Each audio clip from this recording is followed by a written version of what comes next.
जी अस्सलाम वालेकुम दोस्तों, कैसे हैं आप सब। उम्मीद करता हूँ सब खैरियत से होंगे। इमरान खान का जो रात स्टेटमेंट आया है उसके ऊपर तफसीली बात होगी। इलेक्शन जो हुआ है बाहर का उसके भी तफसील से ज़रा उसके ऊपर बात होगी। मुराद सईद का भी रात एक स्टेटमेंट आया है, वो भी इस वीडियो में मैं आपके साथ शेयर करूंगा। दूसरा जी, काजी साहब की बड़ी धुलाई हुई है, वो भी मैं इस वीडियो में आपसे शेयर करूंगा। सबसे पहले हम अपने मुर्शिद कैद इमरान खान के हवाले से बात कर लेते हैं। कल जो उनका स्टेटमेंट आया था वो मैं आपके सामने रख देता हूँ। इमरान खान के डेरा जेल में साफियों और अपने वकला के साथ जो गुफ्तगू कल हुई है, कल जो उनका तोशाखाना 2 केस जो थी, वो कल किसी नतीजे के बगैर उसको ख़त्म कर दिया था। लेकिन वाज़ अल्फाज में कहना चाहता हूँ, इमरान खान का स्टेटमेंट है, वाज़ अल्फाज में कहना चाहता हूँ, जिसने भी 26वीं आईनी तरमीम के हक में वोट दिया है उसने आइन पाकिस्तान की बुनियादों को हिलाकर पाकिस्तान के साथ गद्दारी की है। मुझे जिस तरह पिंजरे में बंद कर रख कर ज़हनी अजियत दी गई है, बहुत ही नीच और अफसोसनाक हरकत है। जानवरों से बदतर सलूक किया गया है। सेल की बिजली 5 दिन तक बंद रखी गई है। सेल में गुप अंधेरा रखा गया है। 10 दिन तक सेल से बाहर नहीं निकलने दिया गया। कई हफ्ते तक मेरे डॉक्टर, फैमिली और वकला को मिलने पर पाबंदी लगाई गई। ये सख्तियां और टार्चर करके मुझे तोड़ना चाहते हैं, मगर मैं इस जुल्म के बावजूद पाकिस्तानी कौम की हकीकी आज़ादी के लिए डटा रहूंगा। नवाज शरीफ को पाकिस्तान के मुस्तकबिल और पाकिस्तानियों के मफाद और बेहतरी से कोई सरोकार नहीं है, क्योंकि उसके पैसे जायदादें सब बह रहे हैं। ये पाकिस्तान में सिर्फ और सिर्फ लूट मार के लिए आते हैं और फिर अपने वतन वापस लौट जाते हैं। जब ये वजीर आजम था तो 22 दफ़ा बरतानिया गया था, और तो अब तो वैसे भी ये 12वां खिलाड़ी है, इसलिए अपने वतन वापस सीधा सुधार गया है। इंतजार पर जो तक अगवा पर शदीद तशवीश है। जबरी गुमशुदगी मेरी ज़ात से मुखासमत का शख्सताना है। मुल्क में मुकम्मल लाकानूनियत का राज है। मेरे फोकल पर्सन के अगवा को 21 दिन हो गए, उसका कसूर क्या है? अफसोस है कि अदालतें भी खामोश हैं। ये इमरान खान साहब का कल जो स्टेटमेंट था, जो कल उन्होंने सहाफ़ियों से गैर रस्मी गुफ्तगू की, ये इमरान खान ने अपना स्टेटमेंट दिया कि उनको कितना टार्चर किया जा रहा है, उनको कितना उनके ऊपर जुल्म किया जा रहा है। उनको सिर्फ सिर्फ एक ही चीज़ है, जैसे मैं आपसे पहले भी कई दफ़ा शेयर कर चुका हूँ, कि इमरान खान साहब को तोड़ने की कोशिश की जा रही है। किसी तरीके टूटे, ये हार माने, ये डील करे। तो वो शख्स इनसे टूटने वाला नहीं है। वो शख्स पहाड़ की तरह डटा हुआ है, उसके असाब बिल्कुल मजबूत है, और जब भी उनसे कोई मिलने जाता है उनको भी यही वो कहते हैं कि मैं जैसे डटा हुआ हूँ, आप भी अपने मौक़िफ़ पे डटे रहें। कल जी सुप्रीम कोर्ट बार एसोसिएशन का जो वो हुआ है, इलेक्शन हुआ है।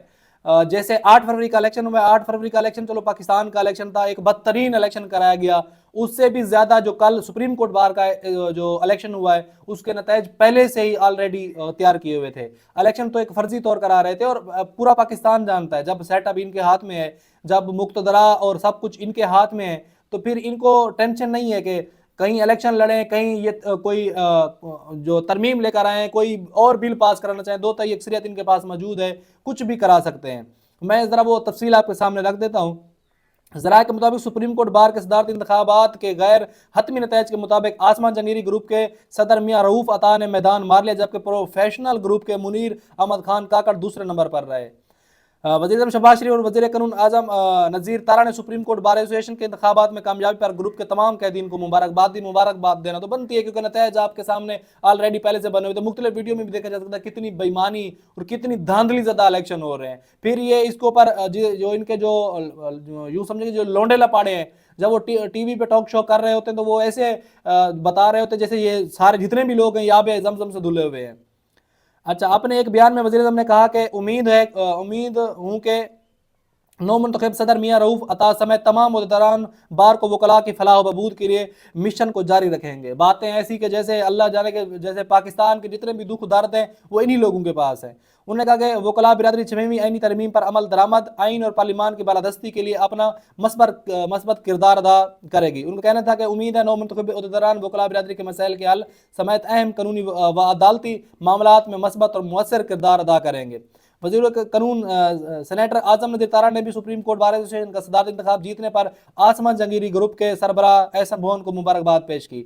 दरअसल ये सुप्रीम कोर्ट का इलेक्शन जीतना इस वजह से ज़रूरी होता है, इसमें फंड वंड बहुत ज़्यादा होते हैं, तो और फिर भी वहाँ पे भी अपनी जो है ना अपना एक सिक्का मनवाने के लिए सुप्रीम कोर्ट के अंदर ये जो है ना जीतना बहुत ज़रूरी होता है। तो इस वजह से ये सिर्फ इलेक्शन में नहीं, पाकिस्तान का जो 8 फरवरी का इलेक्शन हो उसमें ही नहीं, हर इदारे में, हर जगह पे ये अपना कब्जा बरकरार रखेंगे, हर जगह पे ये और कब्जा चाहते भी हैं।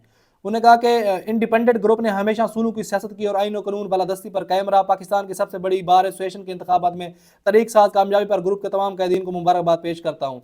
अच्छा, जैसे काजी साहब कहते था ना कि मैं आइन और कानून की बालादस्ती करता हूँ, ये भी आइन और कानून की बड़ी बात करते हैं। जब भी इनकी कोई भी बात हो तो सबसे पहले ये इस बात की उम्मीद देते हुए नजर आ रहे होते हैं, या अपनी शोल्टी देते हुए नजर आ रहे होते हैं कि हम आइन और कानून और जमहूरियत को देखने वाले पाकिस्तानी हैं।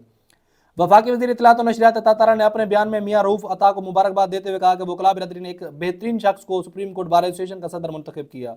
उन्होंने कहा कि वकला जमहूरियत, इंसानी हकूक और आइन के मुहाफ़िज़ हैं। कानून की हुक्मरानी, आइन की बालादस्ती और जमहूरियत रवायत की फ़रोग़ में वकला का रोशन किरदार है। तारा ने कहा कि वकला बिरादरी और बेंच के दरमियान पुल का किरदार अदा करते हैं। उन्होंने उस उम्मीद का ज़हर किया कि नौ मुंतखब सदर और दीगर दौरान आइन की बालादस्ती और कानून की हुक्मरानी के लिए अपना मस्बत किरदार अदा करते रहेंगे। फातह पैनल वकला बिरादरी के मसाइल के हल और अहम अदालती मामला पर मौसर किरदार अदा करके वफाकी वज़ीर इत्तलात ने इंडिपेंडेंट ग्रुप के सरबराह एहसन मोहन को भी रऊफ अता की शानदार कामयाबी पर मुबारकबाद पेश की। ये तो यूं समझ लें कि तरीक बदतरीन, जैसे पिछले 8 फरवरी का इलेक्शन हुआ है, ये भी ऐसे ही इलेक्शन हुआ है, इसमें किसी किस्म का कोई चेंजिंग नहीं की। अब तीसरी जो हमारा इस वीडियो का एजेंडा था वो मुराद सईद के हवाले से। मुराद सईद का रात एक ऑडियो पैगाम जारी हुआ है उनके एक्स जो है ना इस पे ग्रुप के ऊपर, ट्विटर के ऊपर। उन्होंने यही कहा कि जो इमरान खान साहब के ऊपर सख्तियाँ की जा रही है, जो इमरान खान को टॉर्चर किया जा रहा है, उनको तोड़ने की कोशिश की जा रही है। जो इमरान खान भी अपनी जब भी स्टेटमेंट देते हैं तो उसमें भी यही कहते हैं कि मुझे जो है ना तोड़ने की कोशिश की जा रही है। तो उन्होंने कहा कि इसके लिए हमें एक ऐसी हिकमत अमली तैयार करनी होगी। मुराद सईद कहते हैं कि हमें अब निकलना होगा, और ऐसे नहीं निकलना कि जैसे पिछली दफ़ा बगैर प्लानिंग के बाहर निकले। बगैर प्लानिंग के जब बाहर निकलते हैं तो फिर मारे जाते हैं, फिर कुछ गिरफ्तार हो जाते हैं और कुछ को शैल मार मार के वापसी भेजा जाता है।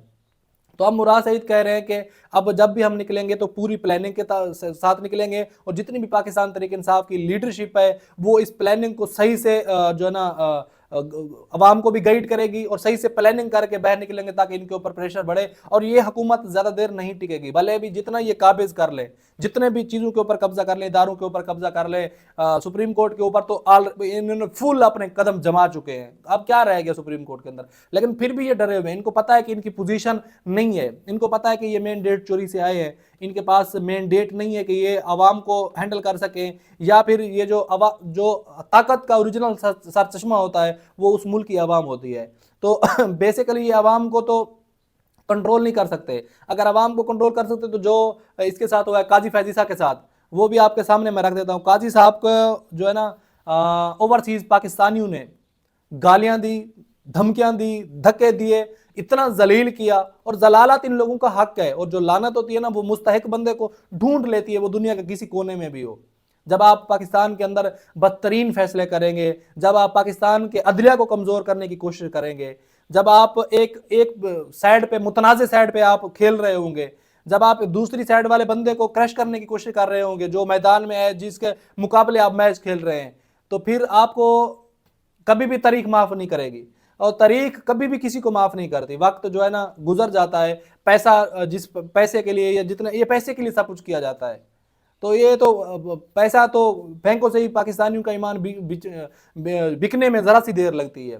तो ये सारा कुछ जो किया जाता है, तो फिर आप लोगों को क्या लगता है कि आवाम आपको माफ़ कर देगी? तो काजी साहब के साथ रात यूं समझ लेंगे कुत्ते वाली हुई है, और अभी तो पार्टी शुरू हुई है। अभी काजी साहब को आने वाले टाइम में इन सारी चीज़ों का सामना करना पड़ेगा।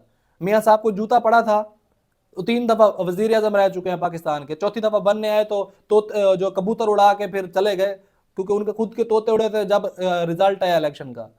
तो जो भी पाकिस्तान के साथ, ये काजी हो, नवाज हो, या एनीवन कोई भी हो, वो कोई भी हो, अगर वो पाकिस्तानी अवाम के साथ या पाकिस्तान के साथ गलत करेगा, जो मतलब आइन और कानून तोड़ेगा, अपनी मर्जी के फैसले कराएगा या अपनी मर्जी के फैसले करेगा, तो उसको कभी भी पाकिस्तानी कौम माफ़ नहीं करेगी। वो दुनिया के जिस कोने में भी होगा, पाकिस्तानी अवाम भी दुनिया के हर कोने में बसती है, तो फिर जहाँ भी जाएंगे तो अवाम के साथ सामना करना पड़ेगा, फिर गालम गलोच भी सुननी पड़ेगी। फिर अगर आप किसी भी इदारे में न्यूट्रल होकर काम करें तो यकीनन आपका फ़ख्र से सर बुलंद होगा, आप दुनिया के जिस कोने में भी जाएंगे। जैसे मंसूर अली शाह साहब इस टाइम सऊदी अरब हैं, जो उम्रे के लिए वो गए हुए हैं, उनके साथ लोग वीडियो बना रहे हैं, उनके साथ लोग तस्वीरें बना रहे हैं। क्यों? क्योंकि अभी तो वो चीफ जस्टिस ही नहीं बने, उनके साथ ज्यादती की गई इस वजह से। तो ये नहीं है कि अवाम पागल हो चुकी है कि भी किसी को भी पकड़ के उसको गालियां देने लग जाएं या कुछ भी करने लग जाएं, ऐसा नहीं है। जब आप गलत करेंगे तो फिर आप ये उम्मीद रखें कि मेरे साथ भी आने वाला टाइम गलत होगा।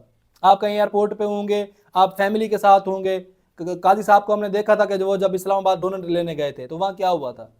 یہ قاضی صاحب ساری زندگی قاضی صاحب کو یہ چیزیں برداشت کرنی پڑیں گی. قمر جاوید باجوہ کے ساتھ کیا ہوا تھا وہاں جو گالیاں پٹھان دے رہا تھا. تو اگر آپ غلط کریں گے تو آپ یہ اس بات پہ ذہن بنا کے باہر نکلیں گے کہ کبھی بھی کہیں سے گالیاں پڑ سکتی ہیں, کبھی کہیں سے جوتا پڑ سکتا ہے. آپ کسی بھی ادارے میں نیوٹرل لو کے کام کریں, ایک پیج پہ کام نہ کریں, کیونکہ اگر یہاں پہ آپ عوام آپ سے احتساب لے رہی ہے یا عوام آپ سے جواب مانگ رہی ہے, یہاں تو نارمل سا جواب ہے, آپ عوام کو نہیں دیں گے, پاور بھی ہے آپ کے پاس سب کچھ ہے, لیکن اللہ کے ہاں تو آپ نے پیش ہونا ہے, اللہ کو تو جواب دینا ہے نا. تو جب اللہ رب العزت آپ سے پوچھے گا کہ اتنا بڑا منصب میں نے آپ کو دیا, اتنے بڑے عہدے کے اوپر آپ کو بٹھایا, تو آپ نے کس طرح فیصلے کیے. جتنا بڑا عہدہ ہوتا ہے, جتنی بڑی کرسی ہوتی ہے, اتنا سخت جوابات ہوتے ہیں, اتنے سخت سوال ہوں گے. تو وہاں پہ تو ذرے ذرے کا حساب ہونا ہے, وہاں تو کسی قسم کا کمپرومائز نہیں ہوگا, نہ وہاں پہ ادارے آپ کے ساتھ کھڑے ہوں گے, نہ وہاں پہ پیسے والی سرکاریں آپ کے ساتھ کھڑی ہوں گی جو کروڑوں روپے آپ کو, لاکھوں روپے جو ہے نا دے دے اور بولے کہ اپنا ایمان بیچ دو یا اس موقف سے ہٹ جاؤ. تو یقیناً یہ جتنے بھی سوال اٹھیں گے, جتنی بھی انگلیاں اٹھیں گی آپ کی طرف, آپ کو جواب دینا پڑے گا. میاں صاحب بھی منہ چھپا کے پھر رہے, قاضی صاحب کا بھی آنے والے ٹائم میں اس سے زیادہ برا حال ہوگا, یہ پوری قوم کے سامنے ہوگا. یہ بات نہ کہیں چھپنے والی ہے نہ چھپے گی, سب پوری قوم دیکھے گی. اب تک کے لیے اتنا ہی. اپنا بہت سارا خیال رکھے. پاکستان زندہ باد.